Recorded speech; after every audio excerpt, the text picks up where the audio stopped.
Madam మీ వ్యక్తిగత rights మీకు ఉంటాయి. ఒకటి మీరు చెప్పండి చెప్పండి. మేడం గారు మీరు చెప్పారు ఆవిడ మాకు పార్టీలోకి ఆహ్వానిస్తే నేను వెళ్ళారండి. కానీ ఆవిడ అంతవరకు ఓకే, కానీ ఆవిడ జీవితంలో కూడా మీరు ఆహ్వానించకుండానే వెళ్ళిపోయారు అనేది ఆవిడ ప్రధాన ఆరోపణ. అదే ఇప్పుడు నేను చెప్తున్నాను. మీరు వెళ్ళారా లేదా? అదే నేను ఇప్పుడు చెప్తున్నాను. ఇంత చేశాక ఇంత చెందాక 2 years నుండి ఇంత మచ్చ నా మీద వేసిన తర్వాత దువ్వాడ శ్రీను గారికి నాకు ఇల్లీగల్ ఎఫ్ఐఆర్ ఉందని అందరూ చెప్పిన తర్వాత నేనేం చేయాలి చెప్పండి. నా హస్బెండ్ ఇప్పుడు నువ్వు నాకు వద్దు, ఇలాంటి ఎలిగేషన్స్ నీ మీద వస్తున్నాయి, దువ్వాడ శ్రీను గారికి నీకు ఉందని వాణి గారు ఊరంతా ప్రచారం చేస్తున్నారు, ఇప్పుడు ఏం చేయాలి, నీ లైఫ్ నువ్వు చూసుకో అన్న తర్వాత నేను ఎవరితో ఉండాలి, నా లైఫ్కి సెక్యూరిటీ ఎవరితో ఉండాలి చెప్పండి మీరే. ఎవరితో ఉండాలి నేను? నా లైఫ్ సెక్యూరిటీ ఎవరు ఉంటారు? అతనితో నేను కలిసి ఉంటున్నాను, నేను కలిసి తిరుగుతున్నాను, నేను టెంపుల్స్కి వెళ్తున్నాను. మీరు సోషల్ మీడియాలో వచ్చిన ఫొటోస్ టెంపుల్స్ మేము వెళ్ళాం, అవి ఇది చేసి కలిపి పెట్టారేమో నాకు తెలియదు కానీ మార్పింగ్ చేశారు, కానీ నేను టెంపుల్స్కి వెళ్ళాను, మేము ఉంటున్నాం. మరి ఇంకా నాకు దిక్కుతోచిన స్థితిలో నేనేం చేయాలో చెప్పండి. నా లైఫ్ని ఇంత స్పాయిల్ చేశాక, ఊరంతా ఆవిడ ప్రచారం చేశాక, ప్రతి ఒక్కరి దగ్గరికి వెళ్ళి దువ్వాడ శ్రీను గారితో మాధురికి ఎఫ్ఐఆర్ ఉందని చెప్పిన తర్వాత నేనేం చేయాలో చెప్పండి. నేను ఎలా రియాక్ట్ అవ్వాలి? అంటే నేను ఇప్పుడు నా 3 పిల్లలతో నడి రోడ్డు మీద ఆత్మహత్య చేసుకోవాలా, లేకపోతే నా లైఫ్ సెక్యూరిటీ నేను చూసుకోవాలా? చెప్పండి, అడగండి. శ్రీను గారితోనే టెంపుల్కి వెళ్ళాను. ఇది 2 years ముందు నుంచి జరుగుతుందని చెప్తున్నాను కదా. 2 years ముందు నుంచి ఈ సోషల్ మీడియాలో ఫొటోస్ పెట్టారు కదా, మీనాక్షి అమ్మవారి దగ్గర టెంపుల్. అవును, టెంపుల్స్కి వెళ్ళాం.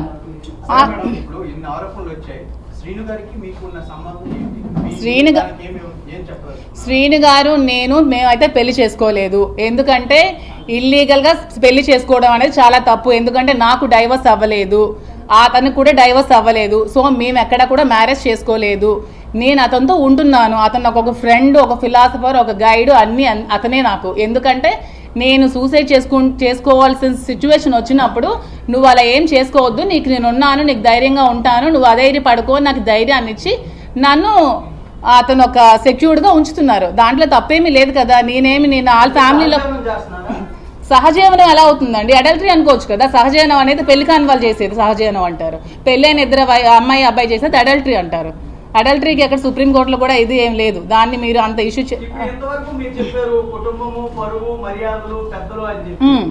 అదే ఒక బేలతనంగా మాట్లాడే వ్యక్తి కాదు మీరు. మీరు ఒక భరతనాట్యం టీచరు, మీరు మీ కాళ్ళ మీద నిలబడగలరు. మీరు ఎందుకు రాంగ్ రూట్ ఎందుకు తెచ్చుకున్నారు? ఇవన్నీ ఆవిడ అదే చెప్తూ ఎవరైనా ఆరోపిస్తే వాళ్ళతో ఉండిపోతారా? ఇంకో పర్సన్ పేరు చెప్తారు మీకు, 10 మందితో ఉన్నారంటే 10 మందితో ఉండలేరు. అలా మీరు అనకండి. ఆవిడకి టిక్కెట్ శ్రీను గారు చెప్తున్నాను వినండి. ఆవిడ టిక్కెట్ జగన్మోహన్ రెడ్డి దగ్గరికి వెళ్ళి నాకు నా హస్బెండ్ అక్కర్లేదు, నాకు టిక్కెటే కావాలి, నేను సూసైడ్ చేసుకుంటాను, తనకు నేను డైవర్స్ ఇచ్చేస్తాను, నాకు టిక్కెటే కావాలని చెప్పినప్పుడు శ్రీను గారే ఆవిడతో ఎందుకని విభేదాలు ఎందుకని ఆవిడకి టిక్కెట్ అనౌన్స్ చేశారు. అనౌన్స్ చేసినప్పుడు ఆవిడ వచ్చాక ఆవిడ రాజకీయాలు ఆవిడ చేసుకోవాలి. ప్రతిరోజు గడపకి వెళ్ళి, ప్రతి ఇంటికి వెళ్ళి, ప్రతి డోర్ కొట్టి శ్రీను గారికి మాధురికి ఎఫ్ఐఆర్ ఉంది, శ్రీను గారికి మాధురికి ఎఫ్ఐఆర్ ఉంది, శ్రీను గారికి మాధురికి ఎఫ్ఐఆర్ ఉందని ప్రతి డోర్ టు డోర్ ఆవిడ చెప్పారు. ప్రతి డోర్ టు డోర్. అది తప్పు కాదా అండి? అలా చెప్పచ్చా చెప్పండి మీరే. మీ సిస్టర్ పొజిషన్ నేను ఉంటే మీరేం చేస్తే చెప్పండి. ప్రతి డోర్ టు డోర్ వెళ్ళి చెప్పారు ఆవిడ చెప్పకుండా ఆ రోజు ఆ ఫ్యామిలీని తేల్చుకోవచ్చు కదండి. మీరు రండి మా ఇంటికి మాట్లాడుకుందాం అని చెప్పి ఆ రోజు హస్బెండ్ని పిలవచ్చు కదండి. 2 years బిఫోరే టికెట్ అడగకుండానే మీరు ఆమెతో మాట్లాడద్దండి, నాతో ఉండండి, మనం కలిసి ఉందాం, మీ టికెట్ చేయండి అని హస్బెండ్ సపోర్ట్ చేయొచ్చు కదండి. టికెట్ కోసం నువ్వు హస్బెండ్ వద్దనుకుని నువ్వు టికెట్ కోసం వెళ్ళి నా లైఫ్ని రోడ్డు పెట్టి అతని లైఫ్ని రోడ్డుని పెట్టేసి ఇప్పుడు వచ్చి నువ్వు ప్రెస్ మీట్లు పెట్టేసి ఇప్పుడు వచ్చి నువ్వు దొంగ ఏడుపులు ఏడిస్తే నా లైఫ్కి ఎవరండి రెస్పాన్సిబుల్ చెప్పండి మీరందరూ. నేను ఇది క్వశ్చన్ చేయడానికి వచ్చాను. ఇప్పుడు ఆవిడ రాజకీయాలు ఆవిడ చేసుకోవాల్సింది, నన్ను ఎందుకు మధ్యలోకి లాగాలి? వాళ్ళ ఫ్యామిలీ ఇష్యూ, వాళ్ళ వైఫ్ అండ్ హస్బెండ్ వాళ్ళు చూసుకోవాలి, వాళ్ళ పిల్లలతో వాళ్ళు చూసుకోవాలి, నన్ను ఎందుకు మధ్యలోకి లాగాలి? నా లైఫ్కి ఎవరు రెస్పాన్సిబుల్ చెప్పండి. మరి ఇప్పుడు మరి అదే కదండి స్టార్టింగ్ నుంచి చెప్తున్నాను నేను. వాళ్ళే నన్ను పిలిచి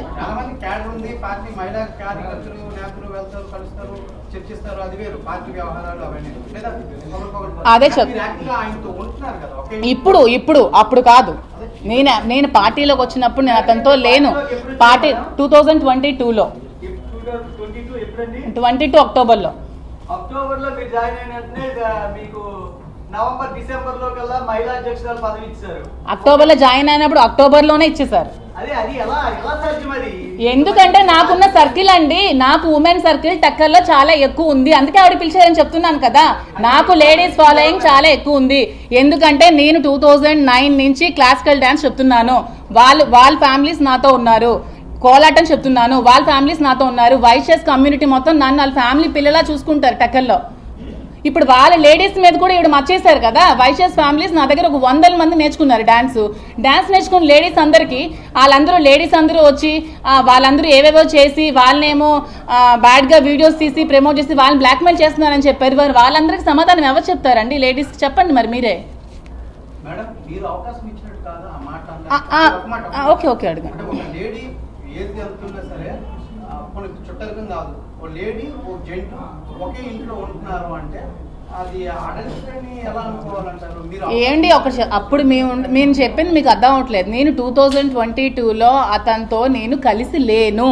నా ఫ్యామిలీతో, నా హస్బెండ్తో, నా పిల్లలతోనే నేనున్నాను. నా ఇంట్లో ఉంటూనే నేను రాజకీయాలు చేశాను. ఈవిడ రాజకీయ లబ్ధి కోసం ఈవిడ టికెట్ మీద కోరికతో ఎలా డిఫేమ్ చేయాలని చూస్తూ మా ఇద్దరి మధ్యన ఏదో రిలేషన్షిప్ ఉందని ఈవిడ సృష్టించి ఈవిడ క్రియేట్ చేసింది. ఈవిడ క్రియేట్ చేసి ఆ టికెట్ కోసం ఇదంతా చేసింది. ఇది క్లారిటీగా మీకు చెప్తున్నాను నేను. అది చేసిన తర్వాత మొత్తం సొసైటీలో బ్యాడ్ చేసి రప్చర్ చేసిన తర్వాత నేను ఒకనొక స్టేజ్లో సూసైడ్ చేసుకుందాం అనుకున్న టైంలో శ్రీను గారు నాకు ధైర్యం చెప్పి వద్దు నేను ఉన్నాను, నువ్వు సూసైడ్ చేసుకోకని చెప్పిన తర్వాత నేను అతనితో ఉండడం జరిగింది. ఇది మీకు క్లారిటీగా చెప్తున్నాను. ఏంటండి ఎఫ్ఐఆర్ అంటే? తను చెప్తున్నాను కదా, తను ఇప్పుడు నాకు ఒక ఫ్రెండ్ గా ఇప్పుడు మీరు మీ ఫ్యామిలీలో నేను ఇప్పుడు చెప్పాను కదా, నాకు ఒక ఫ్రెండ్ గా, ఒక ఫిలాసఫర్ గా, ఒక గైడ్ గా, ఒక కేర్ టేకర్ గా ఉన్నారని నేను ముందే చెప్పాను. ఇప్పుడు నాకు ఒక ఫ్రెండ్ గా, ఒక ఫిలాసఫర్ గా, ఒక గైడ్ గా, ఒక కేర్ టేకర్ గా అతను ఉన్నారు. ముందు ఇప్పుడు ఏమో ఇప్పుడు ఇంత మొన్నటి వరకు గుట్టుగా 2 ఫ్యామిలీస్ ఉండేవి. వాళ్ళ ఫ్యామిలీ గుట్టుగా ఉండేది, మా ఫ్యామిలీ గుట్టుగా.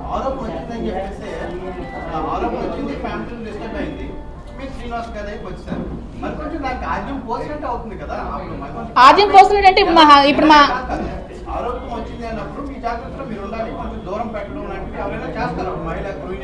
దూరం పెట్టడం జరిగింది.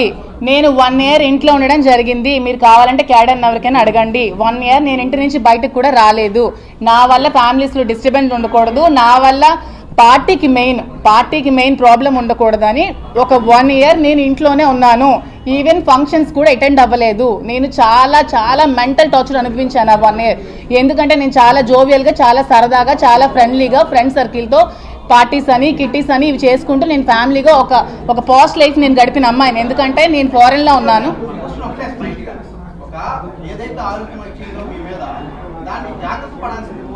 అదే చెప్తున్నాను, నేను ఒక 1 year జాగ్రత్త పడ్డాను. నేను 1 year ఇంట్లోనే ఉన్నాను. అయినా సరే ఆవిడ నన్ను లైమ్ లైట్లోకి ఆవిడే పుల్ చేసింది, నన్ను లాగింది.